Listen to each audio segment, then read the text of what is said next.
Doesn't get to object, so yeah, without okay, objection. no objection. You know, I think everybody recognizes today that our financial markets are in a big mess. And I've complained for many years about the Federal Reserve System, but I'd have to say that Chairman Bernanke himself is not responsible for this mess. Not that I think he has the answers in this deeply flawed monetary system, but obviously the seeds of this mess have been planted over a long period of time. But it's a more reflection of the system rather than that of one individual. But it's amazing how panicky people have been getting and how everybody's wringing their hands, and yet, you know, our government tells us, well, there is no recession, so things must be all right. A lot of people are very angry, and yet we know there's something seriously wrong.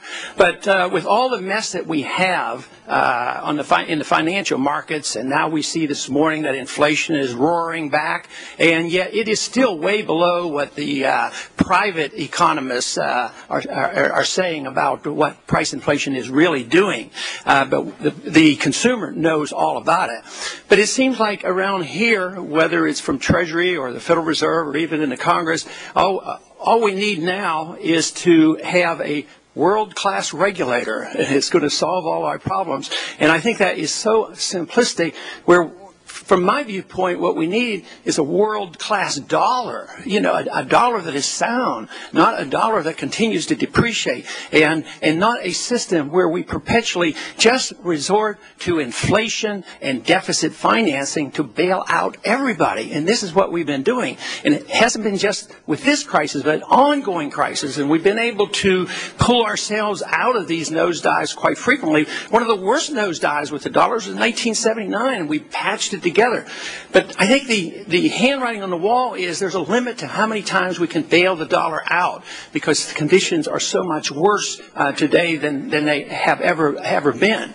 You know, we talk a lot about predatory lending, but I see the predatory lending coming from the Federal Reserve, interest at 1%, overnight rates, loaning to the banks, encouraging the banks and investors to do the wrong things, causing all the malinvestment.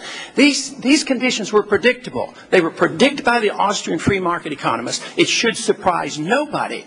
And yet nobody resorts to looking to those individuals who were absolutely right about what was coming and what we should have done. Even as early as 7 years ago, I introduced legislation that would have removed the line of credit to the Treasury, which was encouraging the moral hazard and the malinvestment. But here it looks like now we're going to need $300 billion of new appropriations. So we need to look at the monetary system and its basic fundamental flaws that exist there, and then we might get to the bottom of these problems we're facing today. And now, Mr. Chairman, I did want to join the conclusion. What we need is more value in the money. You know, in terms of gold and other commodities, prices aren't really going up. Sometimes they actually even go down. In terms of paper money worldwide, whether it's the euro or the dollar, prices are going up. But I maintain really that inflation is a tax, and if the Federal Reserve and you as chairman have this authority to increase the money supply arbitrarily, you're probably the biggest taxer in the country. You're a bigger taxer than the Congress. Because, you know, they're talking now about a bailout package of $300 billion, and we'll have to raise the national debt to accommodate, to take care of the housing crisis. But you as a Federal Reserve chairman and the Federal Reserve Board and the system create hundreds of billions of dollars without even appropriation process. But then this money gets circulated, and some people benefit. The people who get to use it first benefit. The people who get to use it last suffer the consequence of the higher prices.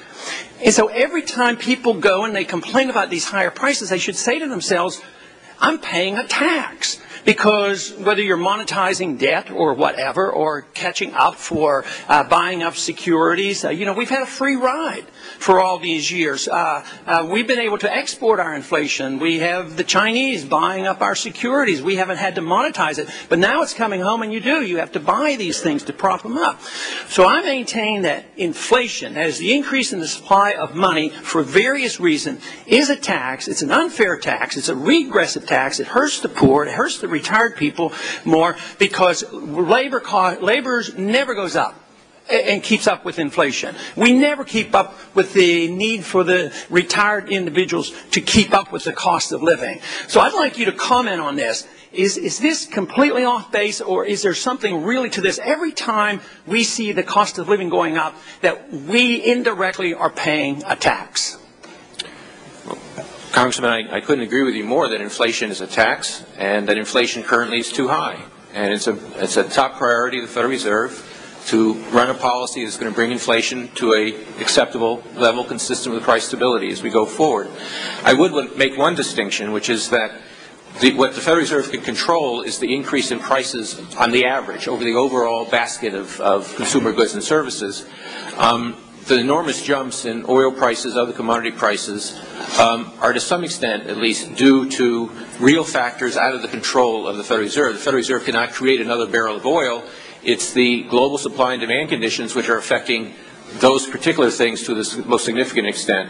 But to the extent that the Fed does have influence on the overall inflation rate, you're absolutely right that it's very important for us to maintain price stability, and I take that very seriously.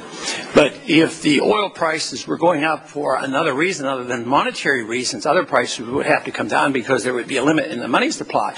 I think the prices are going up today, like I indicated in my opening statement, not necessarily because of monetary policy of the last year, but maybe for the last 15 or 20 years.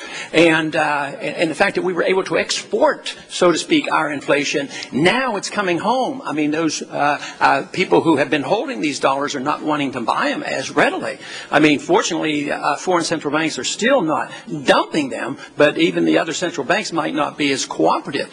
So I still see tremendous pressure. I don't see any signs that you're able to do very much because all we hear about is more inflation. You know, it's not so much that they're too big to fail. It just means that everybody needs propped up. Congress participates in it, and all the pressure is put on the dollar. It's a dollar bubble, and I think what we're seeing is the unraveling of a dollar bubble that had been building for more than 35 years.